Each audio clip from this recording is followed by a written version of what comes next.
So I've been playing Sea of Stars, ladies and gentlemen, and I just wanted to tell you about it. I absolutely adore this game. In short, if you're also a fan like I am of JRPGs and you want a sort of modern take on the genre, play the game. Even if you're not a fan and you don't like the turn-based combat, for example, you might still be interested, because this game really twists the genre around from time to time and there could be something to enjoy here, so stay tuned.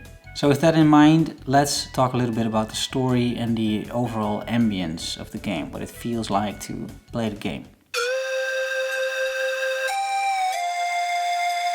In this game you are two characters. You can choose which one you are. You are either Zane or you are Valir. And these two characters, they're solstice warriors. They're dropped by the Great Eagle on a midsummer or midwinter night, and they are dropped into this cute little village, Moon Cradle, and you are the chosen ones. As happens with these games, right? This is what happens. You are the chosen ones and you are chosen. It is your destiny to fight dwellers. Dwellers are these massive creatures that slowly devour and terrorize the worlds that they are at. These dwellers, they come from the sort of evil seeds planted by the Fleshmancer, which is your sort of ultimate adversary, and you need to get to these worlds to kill the dwellers. You find a bunch of other party members. In total you have a party of 5 in the end, and yeah, this is a great bunch of characters. Very resourceful, very uniquely written. Characters that truly warm your heart where you play with them, which I think is one of the hallmarks of one of these games, right? Of the JRPG genre. And this game in that sense definitely delivers. The storytelling overall is great, I would say. They use some flashbacks, especially at the start, to piece everything together and give you a bit of a backstory as well on how Zane and Valir came to be, how they grew up, what their lives would be, their training at this academy to sort of prepare them for their roles and their destiny as solstice warriors. You really get to know these characters and their dear friend Carl. It's very well written, it's a nice layered story, and they use clever plot techniques here to just drive this story and narrative forward. This story is a story that is mostly linear. I think that is something to realize. You don't have a whole lot of freedom as to where you go. Only really at the end the game opens up into a more kind of open world kind of thing. But it is mostly linear.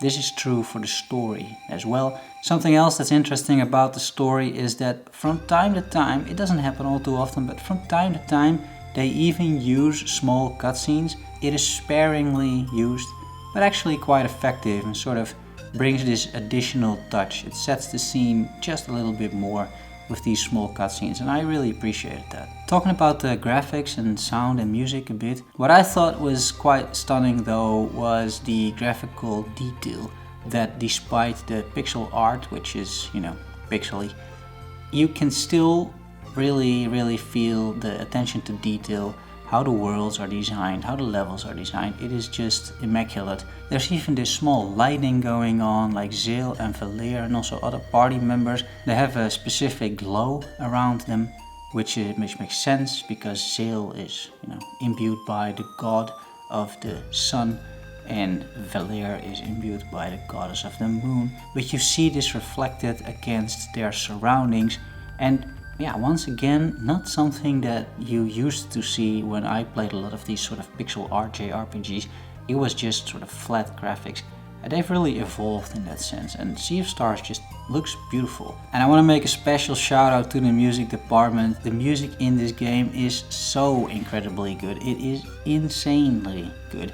You go into so many different environments, and each and every time these guys hit the nail on the head. They got these beautiful scores and soundtracks to accompany you on your adventures. It's just a joy to enter a new zone and listen to the music. It's truly amazing. Some of the best original soundtracks that I've heard in a long time.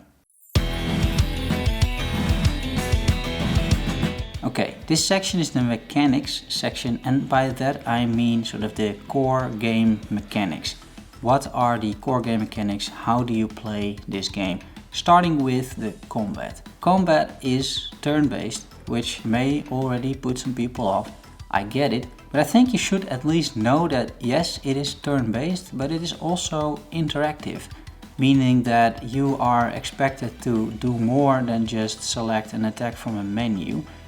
For example, you can select a skill and you need to time those skills a little bit how you had to trigger your attacks, for example in Final Fantasy VIII with Squall and the Gunblade, if you remember that. It is a little bit like that, but there is much more.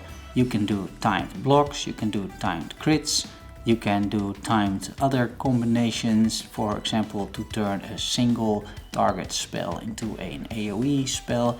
There's a lot of these interactive elements going on in the combat that make combat much more interesting and sort of, well, active and not as passive as you would typically see with turn-based combat. When talking about combat, you have your regular attacks, you have magic spells, you got skills, you got ultimate skills which you unlock later in the game, and also you have your 5 party members which can work together to break, for example, combinations of enemies. So sometimes the enemies are preparing to cast a big spell and they have some icons and some damage types above their character, like 2 swords, and then you need to select a double sword attack in order to break their concentration and prevent them from casting the spell. The combat as a whole, with all of these different mechanics combined, offer quite an active and versatile package, which, yeah, I was not bored at all doing turn-based combat.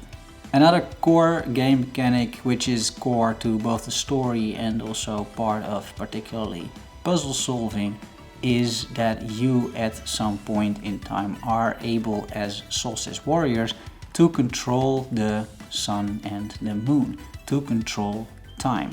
You can do that when you are standing on special runes, and using that mechanic you can solve puzzles, you can make things appear, disappear, you can influence enemies, you can use specific magic types. It's an interesting mechanic that works really well with the lore on the one hand, but it also enables some pretty creative puzzle solving.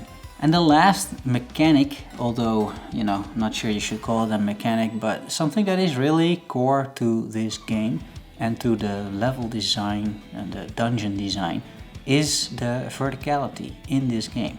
Sea of Stars uses a lot of verticality in their levels. You're constantly climbing, you're shooting your grappling hook to go from A to B, you're climbing a lot of ladders, you're jumping from platforms, you're jumping down waterfalls. You are literally all over the place, and a lot of it is in a vertical manner instead of traveling horizontally, right, from left to right or east to west.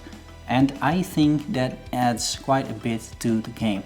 The level design is a lot more interesting as a result of it, and it's just less boring. You do some jumping, you do some grappling, you do some climbing, and yeah, for some reason it really works, it really clicks. So up next are some of the features this game offers, which you just may be interested in. This is a list I'll be going through a little bit quicker. The game has cooking, and cooking is sort of an integral part of the game, because cooking can allow you to make all sorts of food, clearly, and that food can heal party, restore magic points, do other things, revive people. It's like a phoenix down. It's also great if you want to make some money, because you can sell the food for quite a pretty penny. And the way you cook is that you gather these ingredients in the wild. You have all these ingredients when you travel the world. You can do fishing as well. There's ponds all across the world, and you can combine that into recipes. You can find these recipes, you can buy those recipes as well. I thought it was an interesting feature, and it also ties in well with the lore, because one of the characters, Garl, is a warrior cook, and that is not only a very interesting class, it's also quite a funny character with a lot of heart. I already touched a little bit on the puzzles, but the puzzles are definitely interesting. They're not too difficult. which I like.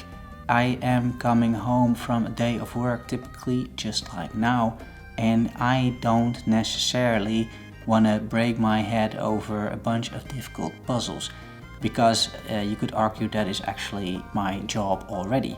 So I don't mind something a little bit easier and still, somewhat challenging, but not that I have to think for 15 minutes about a solution. That is not my idea of entertainment anymore.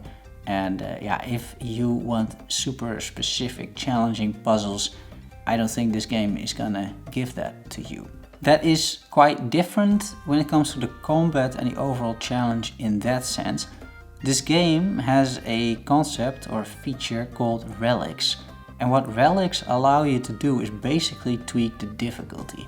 So Sea of Stars doesn't have difficulty settings. There's no easy or medium or hard mode, but it does offer relics. And relics you can just find in the menu, and you can enable or disable relics. And these relics, they do a bunch of things. You can buy relics that make the selling price of vendors cheaper. You can make relics that automatically heal your entire party after every fight, which is, it's kind of story mode. You can also buy the opposite, a relic that makes the damage of monsters much more and your HP much less.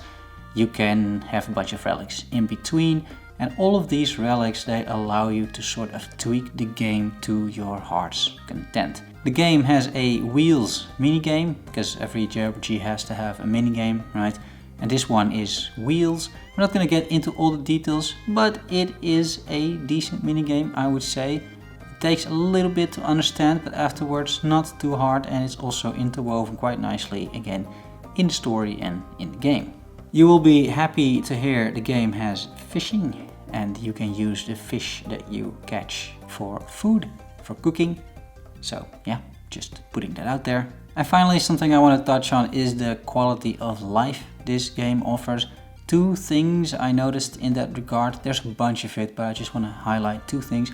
First, the design of the quests and the levels is such that you don't have to do a bunch of backtracking. The game has found a bunch of clever solutions to avoid you from doing that, even in a dungeon itself. So you hardly ever find yourself going through the same dungeon twice or through the same level twice, which I could really appreciate.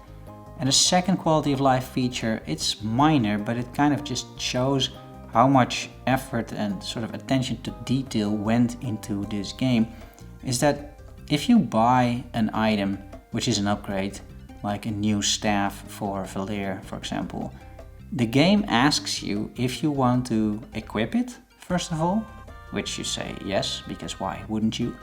And then second of all, it offers you to sell the old staff, because you don't need the old staff anymore, right? It has no purpose in this game. You can just sell it, and the game offers you to do that. It's a small thing, but I think it speaks volumes of how this game was designed. Which brings me to the conclusion. In my mind, Sea of Stars is on the one hand a JRPG which is very much rooted in some of the classical tropes of a JRPG. The look and feel, the UI, the sound the UI makes, the fact that you have 3 save games for, no real apparent reason anymore these days, right? But they just give you 3 save games. The fact that you have this world map which you can walk around on, and you see a little cute character on the world map, and you can go from location to location. It's very much this sort of old classic style JRPG that takes inspiration from games like Secret of Mana, from games like the old Final Fantasy games, that sort of thing. But they didn't stop there. They tried to reinvent on quite a few aspects, and I think they nailed it in pretty much all aspects. Whether it is the music, which just sounds so good, I already talked about it, but I was truly amazed by how good the music was. Whether it is the more active and elaborate combat system, which once again, I truly appreciate it, or whether it is the graphics style, where they really tried to elevate the pixel art genre, and I think they succeeded. This game is a stunning game in that sense. It's a very unique game, and not least of all, this game is incredibly funny. The story, the characters, it's so well written. It's kind of silly, but it's really good. And I just was basically playing this game with a smile on my face for the vast majority of the time. I wasn't bored a single minute. I wasn't really frustrated by anything, whether it was the combat or the puzzles, because I could tweak the combat to my heart's content and the puzzles aren't too challenging. If you have 30 bucks to spend and you like what you're hearing, you should definitely buy Sea of Stars. So thanks for watching, guys. Thanks for making it to the end. If you enjoy reviews like this, consider subscribing. I appreciate it. And I'll see you all in the next one. Bye bye.